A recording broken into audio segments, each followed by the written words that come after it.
Now we have another situation in which we have a acceleration happening only in xz plane, means in the plane of this board.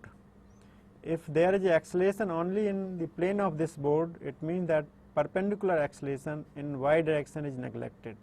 We do not consider the pressure acceleration in y direction. So, we have a container which is shown here having width as b. Earlier the free surface was horizontal, it was not subjected to any acceleration. Now it is subjected to acceleration in xz plane of magnitude a bar, and a bar has component in both direction, x direction as well as z direction. So, value of component of acceleration in x direction is represented by ax, and value of acceleration in z direction is represented by az. Now, we have studied this formula del p over del x. What is the meaning of del p over del x? Pressure gradient in x direction is equal to minus rho ax. Del p over del y is pressure gradient in y direction is equal to 0, because in this case we are not considering pressure gradient or acceleration in y direction. So, this y term goes, and del p over del z, del p over del z means pressure gradient in z direction is equal to minus rho g plus az. Now, if we want to know that how does pressure vary in xz plane, so we can write the pressure as function of xz, pressure as function of x coordinate, x direction and z direction. If pressure is function of fxz, then with the help of Taylor's series we can write dp.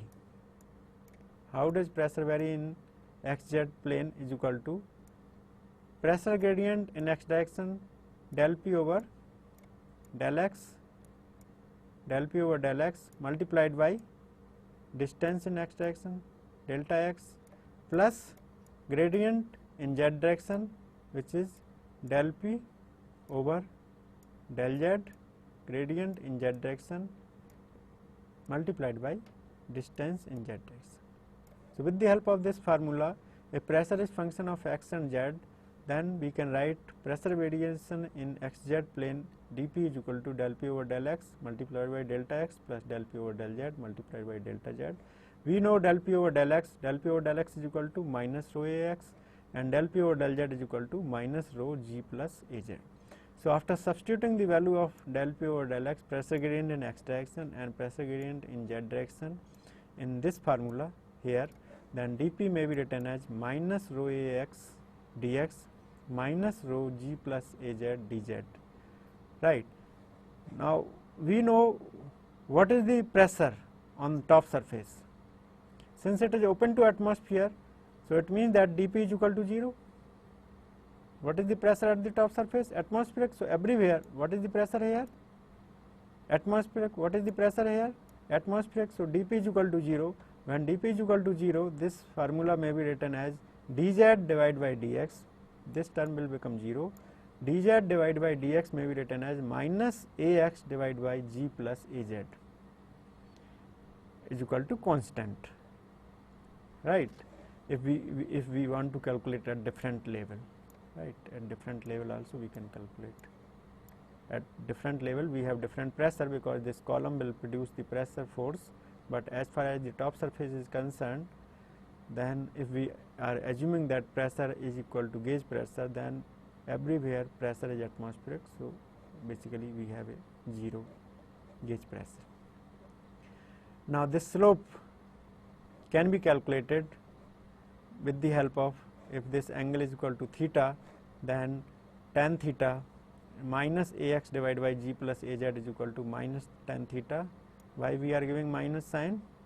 Because for this theta, if theta increases, in that case for this coordinate system this x decreases. So, that is why we are giving minus sign. So, with the help of this theta we can find out the slope, and after finding out the slope we can find out the total force on this left column, total force on the right column and total force on the bottom surface.